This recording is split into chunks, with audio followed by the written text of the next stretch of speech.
Tangyuan's usual champions being meta, things like the Galio, I think what most of us know him for, so probably we'll just end up defaulting to this Orianna in the end. So the Orianna comes on through for Tangyuan. We've got a pretty decent team fight composition so far from RNG. They just need to go for their jungler. I feel like they could do with a little bit of engage. That Jarvan that we saw from RA in the previous game could be an option. As the Taliyah that you mentioned before could come on through. And honestly, I wouldn't hate to see Jarvan for Naiyou again. Send the Maokai down to the bottom side.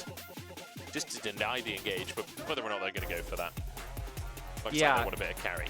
You're right. It feels like it wouldn't work as well for like RA, especially into RNG's comp, but it would work well at denying, like you're saying, what RNG want to do. Instead, they are going to go with something that I think fits a little bit more thematically. Senna's really going to be able to enable this Viego. You have the damage from the Taliyah to really start setting up for the resets to come out.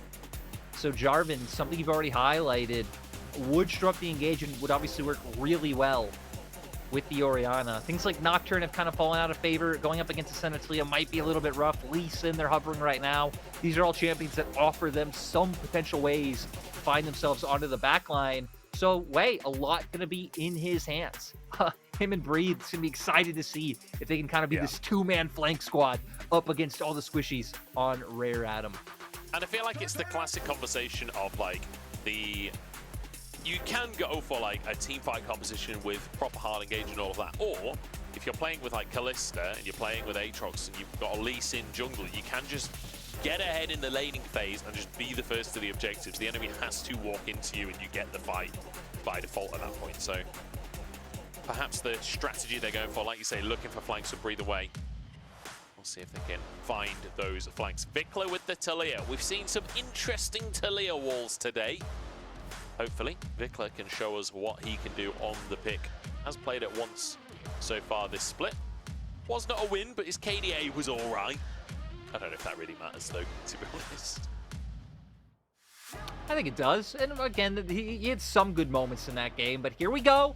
We're going to get into the game, see if RA can actually make their way up to 2 series wins. Then they'd be tied with RNG. Right now, 11th versus 15th.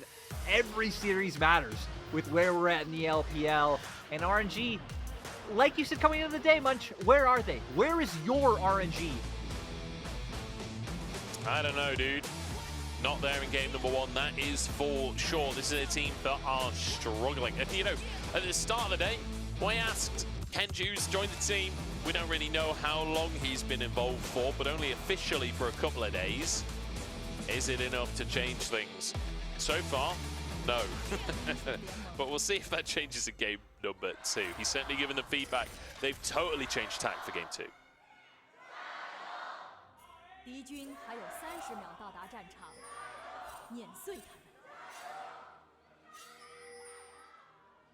I like that the RNG Gyro sounded a bit more spirited than they did in game 1. Fans clearly knowing, yo, we got to give our energy over, because that was not our RNG in game 1. Is, you know, it might be our RNG this time. I do like what they have. I'm excited to see LWX and Ming on something that's a bit more aggressive in a different way, right? In game 1, Ash Varus, very aggressive, but all about the poke, all about taking the plates. This is going to be about actually finding some of those 2v2s or potentially 3v3s if we get to the Boctagon. Yeah, the Boctagon could come into play once again. Everyone jumping into that bottom lane and having a bit of a brawl. You know, it's funny that we've called it the Boctagon when, you know, in the Octagon, the fighting is very disciplined and like it's 1v1. It's you know, not really the fiesta that we're trying to describe by saying the Boctagon. Yeah, you know, the 1v1 I'll give you, but I'll say there are some fights I've seen that are complete fiestas. And there are some fights that aren't. We'll see, is this one going to be a fiesta? Nope. Sadly, the Maokai cheat codes of having the sapling prevent any fun from happening at 1 minute, 54 seconds into the game. Yeah, which, you know, fair enough. I think as Zorah, you should be sapling in that brush, even if it's more boring for us.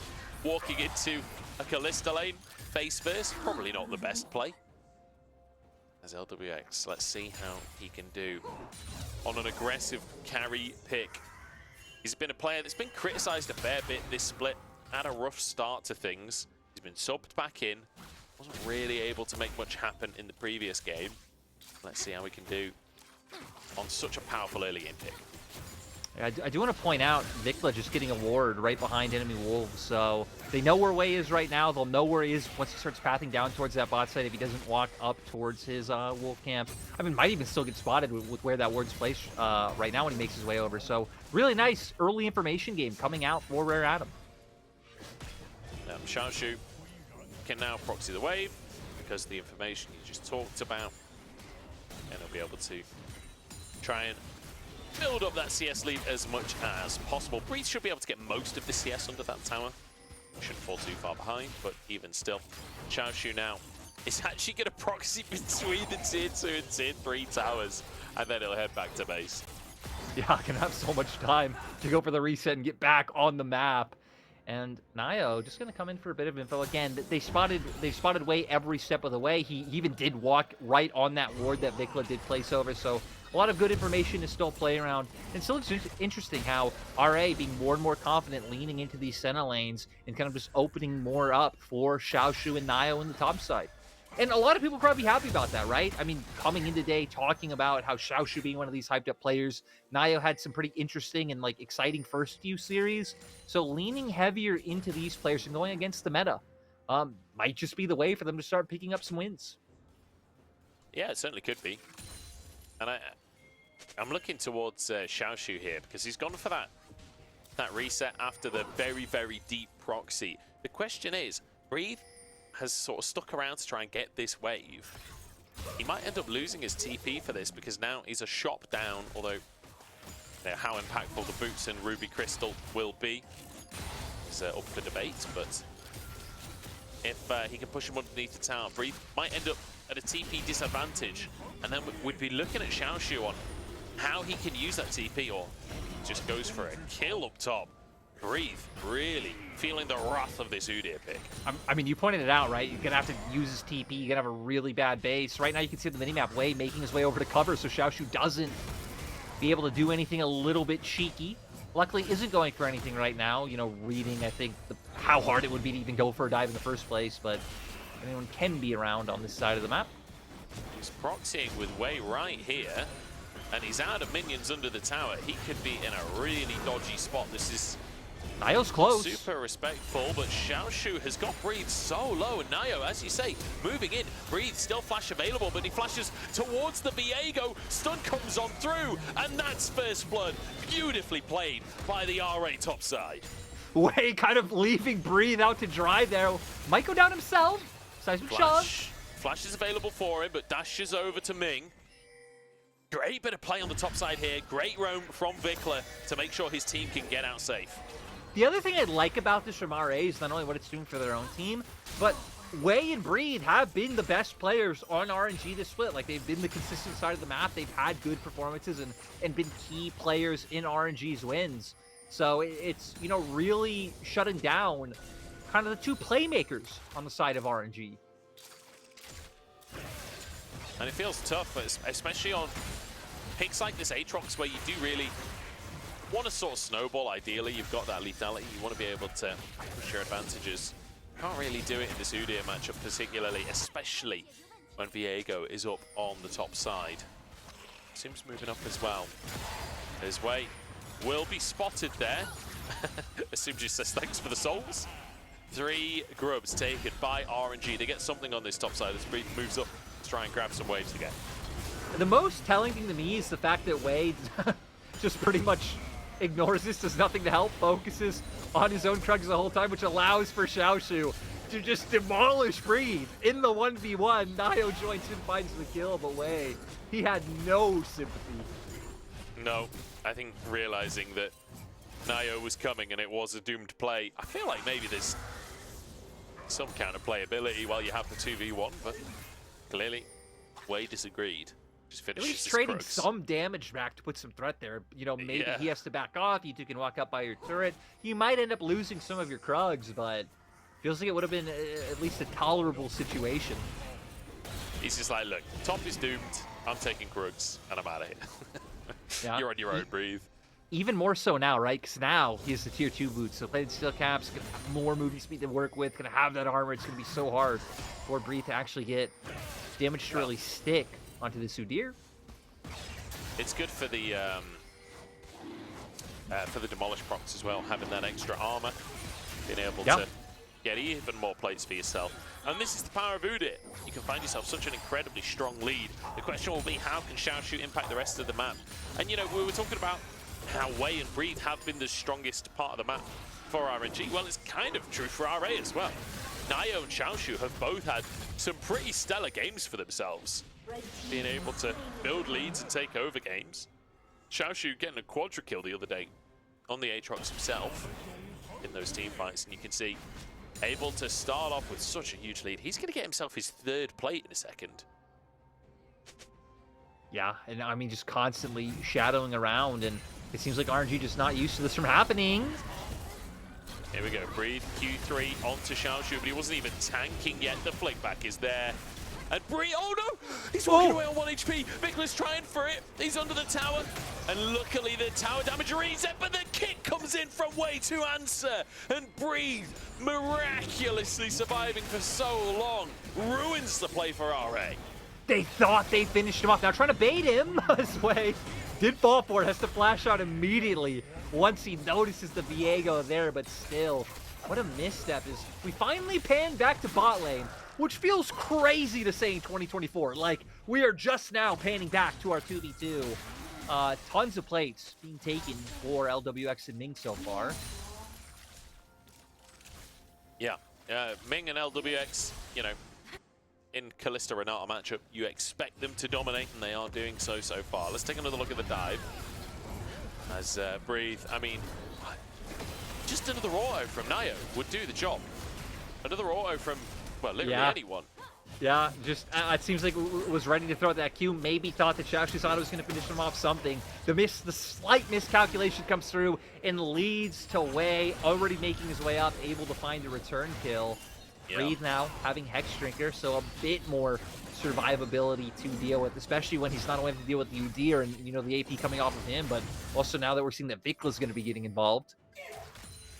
It's such a crazy amount of movement that Lee Sin has. The ward hop kick Q to just like fly, oh, the flash kick Q, sorry, to just like fly across the lane and manage to get Vicla down. Really good stuff from Wei to at least answering kind. It cost him a summoner, but yeah, we're happy with that. At least they get something back. Breathe having a hard time, but RNG are up in gold, and now Zorah is alone underneath the tower. Let's see how this dive is going to go. Twisted advance as Ming is currently tanking the tower. He's going to have to flash. No, he's not. Fate's Call comes into play, and they kick him out of tower range. Zorah down, and everyone survives. TP from Vicla. This could be a redive. Vicla has to hold off the wave here just to be able to survive. Otherwise, he will be dived. Yeah, now we're going to see if RA can go for anything themselves, or, I mean, between Sen and Udyr, they might just be able to ignore the Aatrox and just, yeah, work on finishing the turret. Yeah, I mean, Breathe is autoing Xiaoxu there, but not doing a whole lot of anything. There's Vicla just going to look to deny some recalls. Damage on Ming. If he could have got a flick back, it might have knocked over the wall, but might get out, I think. I don't think so either. I think maybe even the damage just from the full combo might have been enough to finish him off. I do got to say, though, the TP was quite late. I don't know if Vicla didn't have it up just yet, or if he thought Zorah was going to be fine after kind of surviving the initial start of the play, because maybe that could have been turned around had the Talia been there a bit sooner with how much time Zorah was able to buy. I will say, when we go to Game 3 in this series, after RA go 2-0 up, I think RNG need to ban this center. This strategy of RA... Oh wait, no, it's not a best of 5, damn. This strategy, though, of RA, just hard focusing the top side, having Prio in that lane, and just having the center, so you just kind of play weak side bot, it seems to be working out really well for them. This time they don't have the big lead that they had in the previous game, though. They won't be able to snowball quite in the way they did last time around. So LWX could be the saving grace for RNG. And kind of like so I might need to pause on making any gameplay points, because both teams starting to make their way around this dragon. We do have TP up for both top laners, so this could turn into a 5v5. at any time, but for now it's RNG the ones maintaining control over the pit. Kind of like what you're saying before the game, right? Maybe just try and get them to walk in. Use that ult from Ming. Ooh, or not. Be more proactive. Zorah could be in trouble. He's tanky, but I don't think he's tanky enough to deal with this Kalista end. And that'll be Zorah down. Way! There's no need for that. It steals the kill with the Q. But either way, that's going to be a tower down to the bottom side. And we're early enough where it's still going to be placed. LWX can finish that one. So the rest of the team moves over to the Drake that's about to spawn. And I think just a bit of a wrong decision coming out from RA, leaving Zorah down in bot side. You've already taken through at top. You know RNG are the ones kind of dedicating more. You already have control of mid. It feels like having Zorah just give up that turret and meet up with the rest of his forces would have been the correct call for RA, but now trying to fight their way into the river. They're going for Way here. Good stun from Naiyou, but rest of the team not there quite in time to follow up. Oh, the Q's on Assum. Way had kick, had flash, but not willing to go for it for the time being. Drake spawning. And Zorah is back in the play. He's joined the team once again. He is alive. There's Breathe and Xiaoxu sparring on the top side. Kick comes on through. There's the railgun as well. Tangyuan down. It's the face call there to save Ming as well. Way being chased down next, and RA are just going from strength to strength. They're looking at another team fight. Winner Xiaoxu on the top side here, and they're dodging everything. RNG can't get the damage back, and this will be Drake for RA. No, even having to use, you know, some of their big team fighting tools defensively like we just saw with Ming's ultimate. So great job by RA on the pinch. Going to be able to confirm this one. Hell, they can even turn back to mid. Probably get a bit more damage down there too. I like how in the mini-map, Breathe and Way were actually helping someone with Shell, and we're waiting for a bit of a trap play, but it didn't work out. But we're gonna see here, RA actually starting this one off, but it's Tangyuan who gets forced forward by Zorah, left on his lonesome, and just collapsed on. Vicla's caught. Oh no! The Stones is still down. As Way tries to dash forwards, and just a big old boulder thrown into his face. Vicla gets the solo kill onto Way, and it's an absolute disaster for RNG. I mean, everything that could go wrong is going wrong for them right now. I love the disparity as well, because we went before the replay. Way and Breathe were actually waiting in the brushes, you know, around the alcove. I love how they just get impatient, run forward, and there it was, the Q that you talked about, still had it up, and able to finish that one off 3-1-0 on the Talia. Archangel's already picked up, so we get to a point of strength. Sundered Sky for the Viego, like, yeah, I feel like RA, not only having their first items, but all these guys have been on the map, so they should have a decent amount of gold in their pockets when they go for these resets. See what they can get for themselves. The gold lead is actually so close, even still. Like, LWX has a lot of gold to work with. It's certainly not over. However, I'm definitely feeling like RA are the favorite at this point. RNG. It's not even just about compositions and gold leads and whatnot. It's just like RNG have not looked like themselves all year now. And I was hoping today would be the difference. I was hoping, you know, they've had a bit of time now. We're after Chinese New Year, blah, blah, blah. But I don't know, it just feels the same. It just feels so lackluster from them. Yeah, it feels crazy, especially when you look at the fact that, right, they brought Ming back. Last year, they didn't have him on the roster. We had Lumao, we had Lila, and it's like, you're bringing this guy back, like, you have more of the original RNG core. Like, it should be even better than last year. Yeah. But again, sadly, not able to piece it together so far. LWX, I think, has looked pretty muted coming into the split. Ming's been very hit or miss. And as a team, they really don't look like they have a good idea of how they want to play out in this specific meta of League of Legends. And you know, it can be tough sometimes. Sometimes you can't find a way to play in a meta, but I don't know, this is just it's a difficult thing to watch for anyone that has been oh boy. I don't think he meant to click that, but maybe he did. Maybe he's taken it to the bottom lane. It makes you wonder, is he gonna make it all the way? He's gonna get it! He's gonna get it! Oh! Let's go, Vicla! An absolute summoner's drift here. Well done, honestly. Vicla's been a player I've been again, kind of surprised with. Because in the first few RA series, it was like, he looked a little bit whatever. Maybe he had 1 or 2 moments. But I feel like the more time goes by, it's like, seriously, any one of these players on RA can really show like some exciting play. So clearly not showing it was a flash in the pan why he got initially brought over to NA. You know, FlyQuest having that initial good split where Summer kind of ended up biting them, and then Vicla, you know, ended up getting subbed out. So it's nice to see him finding some better performances here in what a lot of people would consider a much harder stage. Yeah, and honestly, in a matchup that you would expect him to be an underdog, right? You would expect RA to be the underdogs for this one. But managing to show up when it matters. And the advantage for RA off the back of a lot of Vicla's hard work. He's what, 3-1-1 now, I think? He's going to push another wave, has TP available. Drake spawning pretty shortly, and RA feels like they have full control for the time being, and you expect them to be able to go for this objective. I mean, at this point, Lyric, is there any argument for RNG trying to fight for the trade? I think probably not. I mean, you just go for the gold trade, right? Try and get that that outer turret up in top side. Like, again, you're facing Senna, you're facing Viego, you're facing these champions that are going to be annoying to deal with later on, but at the same time, you have an Orianna. Like, Kalista's still going to be able to do damage once we hit that 3-item mark, once we're towards the next dragon. Not this one coming up, you know, but the following one.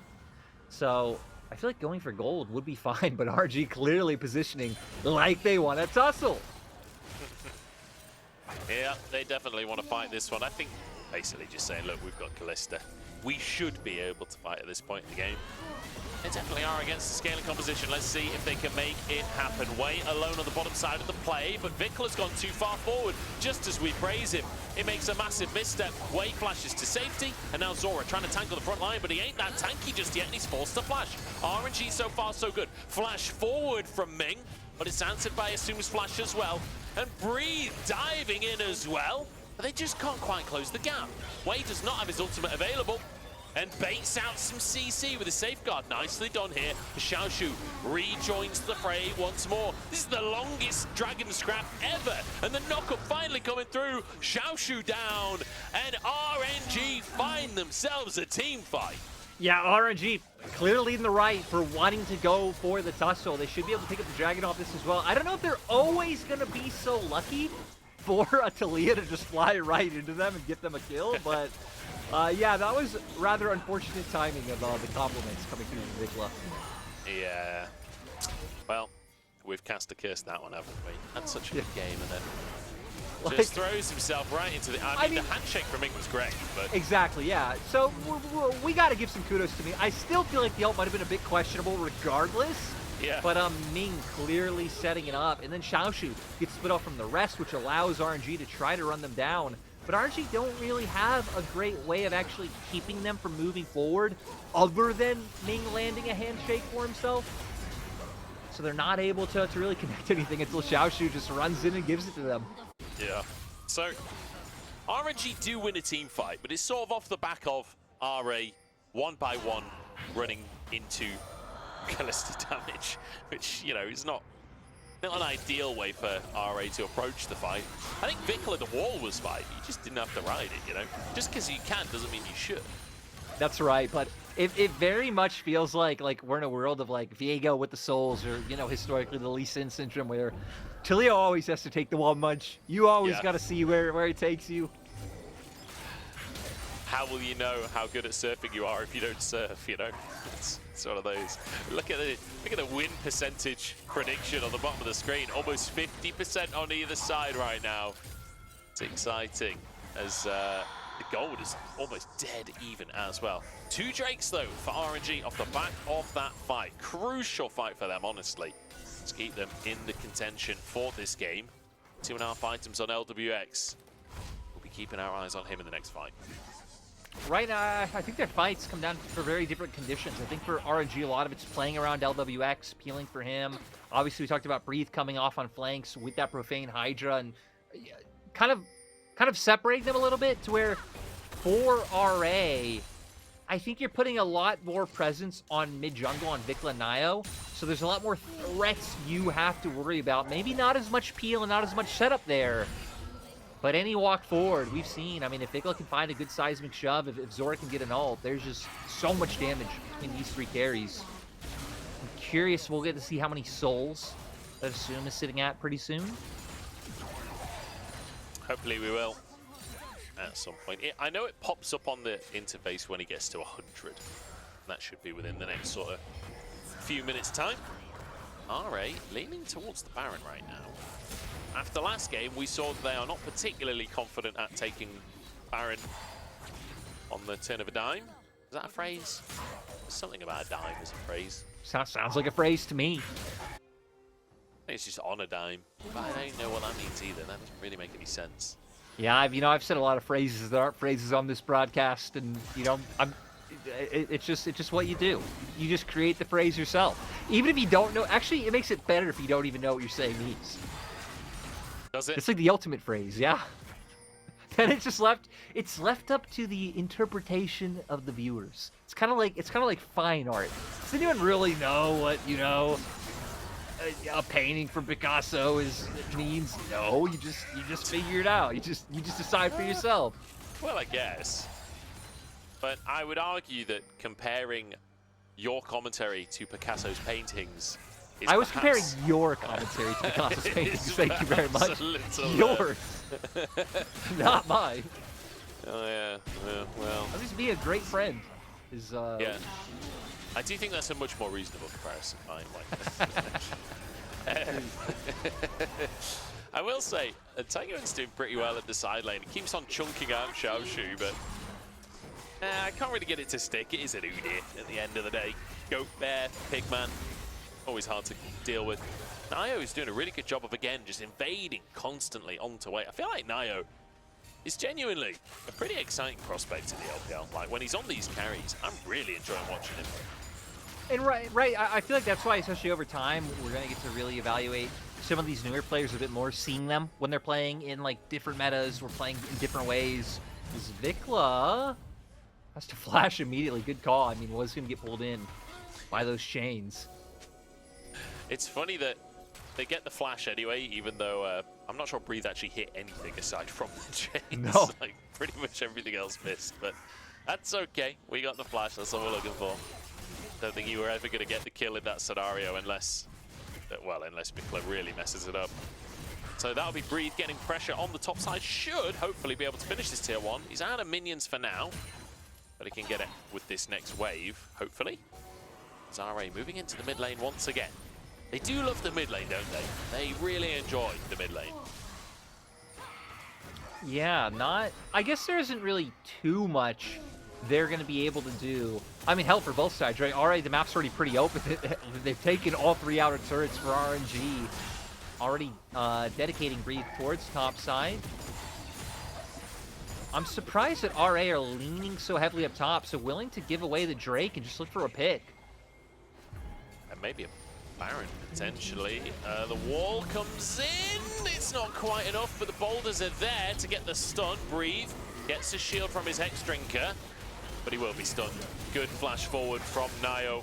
That's a pick, and now a TP into the mid lane. This could be dangerous. Shockwave is available. He's pulled in. Vicla hit by the Q, but the rocks are in the way, so Way can't follow it up, and Vicla survives.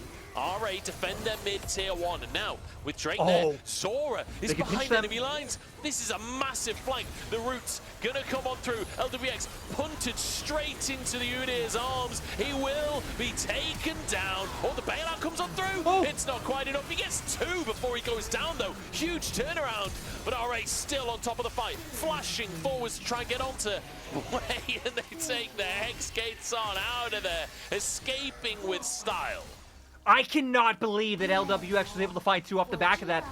That was such good positioning coming from RA. Like, the pincer movement was there, nowhere for them to go. But at the end of the day, coming out of mostly even trade, even Gold. Gold has been dead on, like, this whole game. But then going to the replay, like you said, incredibly risky TP to come in. Does take a fair bit of damage from the Shockwave. But just look at the mini-map. With especially where Zorah's coming from, there's nowhere left to go. The Renata ult finds no value. I gotta keep my eyes on LWX because getting 1 was expected, but as the Spears and Zorah, Jeez, just has enough damage to turn onto what is essentially a full HP Assum and get him down as well. Crazy. I can't believe he got that. I didn't even see it in the action, how quickly he got that kill. That was like 2 autos and a QE, I think. Maybe 3 autos and an E. That is absurd damage. But then I suppose you're playing Terminus and you're playing Rageblade. You're fully stacked off of just hitting away on the Maokai, so you're essentially at maximum damage potential at that stage in the fight. Not to mention he's 3 levels up on Assum. Yeah, it's going to be, like, it's pretty crazy to see still. He's going to have a big job to do, because even then, was able to make something happen, but RA, despite the gold, feel like they control the map, but RNG are the ones on the sole point. This game really feels... Trading old Munch. Trying to start a fight here, but I don't know if it's going to happen. Xiaoxu toying with the idea of going in. I think both teams... That was so half-hearted from both teams. Yeah. It was kind of like both teams almost playing disengaged simultaneously, and it's like, wait, how did a fight start if we're both playing disengage? Oh, Wei still looking. Breathe the separate. Shockwave. Oh, great shockwave from Tangyuan to deny any kind of follow-up to the Weaver's Wall. Redemption tops everyone back up from RNG. The problem for RNG is, I mean, RA aren't really running into them, which makes it hard for them to find and engage. And you can see Wei is so desperately trying to find access onto someone to kick them into the team, but they are not. RA aren't giving those openings. Yeah. And I know this just looks like an A-ramp to everyone at home, but I want to clarify that this is important for RNG to be able to get mid-prio, to be able to play for the... And Assum is 1 HP and he goes down! But LWX, I think he's traded his life for it. That was not worth it. Ming falls as well. RNG massively overcommitting. That was such a weird situation, because at first it's like, Assum, why are we ulting? Right in front of them, you're dying! And that ended up being the perfect bait, so now able to turn onto the Baron. Tangyuan alive, his shockwave's almost back up. Good damage onto Wei here. The root won't quite connect, but he's slowed. He has to ward dash away. I don't think they're going to be able to finish the kill. Maybe he could have just accepted that you've pushed the enemy jungler away. Go for the Baron instead. You have to go there back. We go. Yeah, I think chasing that far was a little bit overzealous, but at the same time, Naiyou was actually really close with landing the W to find the stun. So now they're going to go back. RNG knowing they don't want to give this one over. Tangyuan Shockwave is back up this time. So having that AoE tool available. Yeah, we're looking at Ming on the thing while there's a team fight going on. Wait is taken down. I don't care if Ming's in a Hex Gate. Let's look at the jungler that's currently dying. Here we go, Baron being taken down as RNG now. Have to go for a 4v5. LWX has to be the carry. Looking at Tangyuan Shockwaves as well. Oh, LWX is on the wrong side of the wall. Vicla flicks him straight into Naiyou as well. The Shockwave slightly wide, flashed away from his LWX now onto Vicla. I don't know how he survived that, honestly. The flick back even hit him as well as the Udyr Stun comes in. Redemption tops him up. LWX is still full HP. How is he still going in this fight? Breathe goes down. Vicla trying to get damage down onto the enemy AD carry. Xiaoxu on the front line as LWX walks forward. Bailout comes into play. The red keeps him alive. And LWX finally falls. Absolute raid boss AD carry for RNG. RA are kind of farming RNG over and over again with their respawns. But at the same time, I feel like there might have been a cleaner way to play that, where they ended up with the Baron too. Still going to get their backs. They've actually accumulated a bit of a gold lead. But this might just be soul for RNG. We have TPs coming out now from the Udyr to try to make that not possible. We're just going to have to see how this one goes, Munch. 2v3 on the map. Yeah, I feel like because of the Hex Gates, Naiyou can get back here as well. And it's enough to dissuade the soul here for RNG. This feels increasingly difficult for RNG. These fights are so wonky. They're so hard to follow. There's so much going on the screen. Yeah, we're gonna go way back, seeing initially with Wei with the seismic shove. Yeah. With the seismic shove coming through to find those first ones. And I like the play here. Just keep going back to the Baron, keep pulling them in. This is something we didn't see in game one, something we wanted to see. This, though, I feel like the turn might have been a bit early. Great seismic shove, so I can actually understand why they followed up on it.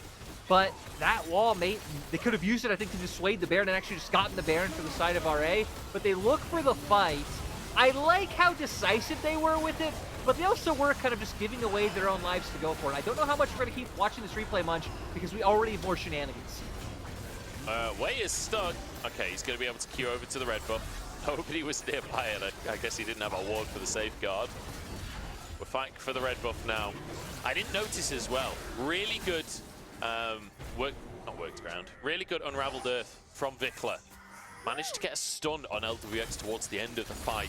Separated him from the team, and that's what forced him to try and go for the all-in with the bailout. The fact that he was able to get a kill in return is still kind of mental. LWX trying his damnedest to win this game. Yeah, Tangyuan, though, is really close to being able to pick up his death cap. Hell, might have it right now. We see the reset coming through. That could be a meaningful bit of damage for these shockwaves. His way really is playing on a knife's edge.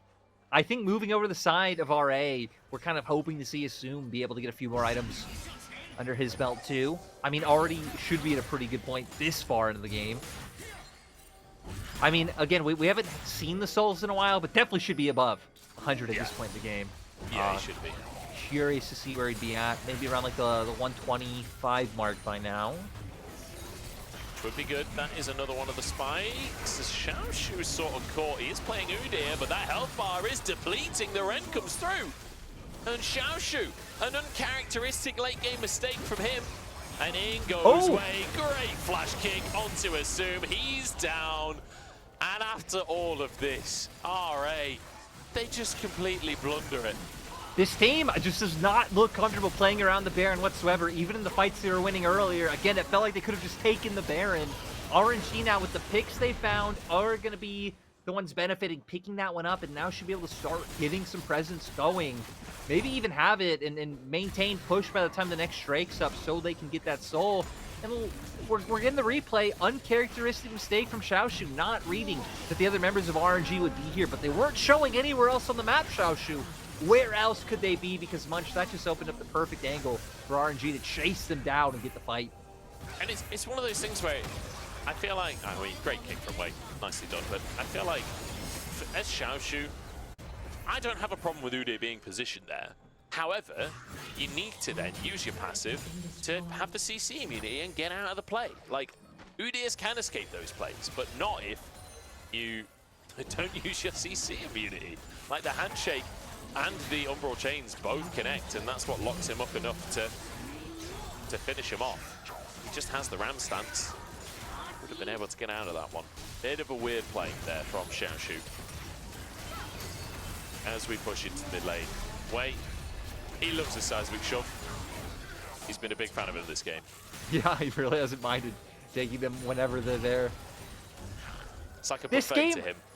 This game is still tense. I really just want to be like, yo, we're going the distance. We're getting another 3-game series before, you know, we eventually move on to JDG BLG, but I feel like the tension is still here, still have good damage, good scaling on the side of RA. I think a lot's going to come up to this Drake. I wonder if RA even fight it, or if they say, fine, you could have Soul, we'll just like hold out until Elder and make the game-deciding moment there. Vicla has some damage at this point. He's on 4 items now as Naiyou threatens more. Weaver's Wall. Vicla wants this kill onto Wei. Has flash available if he wants to go for it, but will not commit. The railgun doesn't land either. The whole gang is trying to get him. The flash forward to try and finish the jungler. The seismic shove is huge, but the bailout saves him. He dies for it. No, he's still alive. He managed to get out of the backside of the fight. The bailout saves the day. And Ming holds RNG in this game. RA overstep and RNG crush them under the heel of their boot. RNG will take this game, and I think we're going to 3.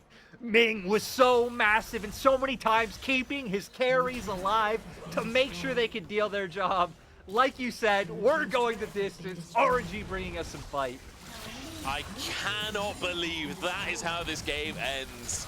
Not with a whisper, but with a bang. The opposite of the phrase, but it will be RNG finishing things off. And all off the back of Wei, somehow miraculously surviving that play. Nexus falls, and we're going to 3. Yeah, again, I think You know, we highlighted LWX a lot in that game because obviously he was the one picking up the kills, right? He was free hitting a lot, but so many times Ming keeping not only him but anyone alive. The amount of damage they had, always able to supplement the bailout to make sure that they survive. Yeah. And I mean, RA's worst enemies in my mind at this point are Baron setups and like how to use the Baron as a tool to fight fights with the enemy, or when to fight, when to take it. It's really nipping at their heels in this series so far. It feels like they're struggling on that regard. I just want a quick PSA before we go to break. Do not go on Twitter. If you're staying with us on the main stream, we're going to be watching JDG versus BLG later. Do not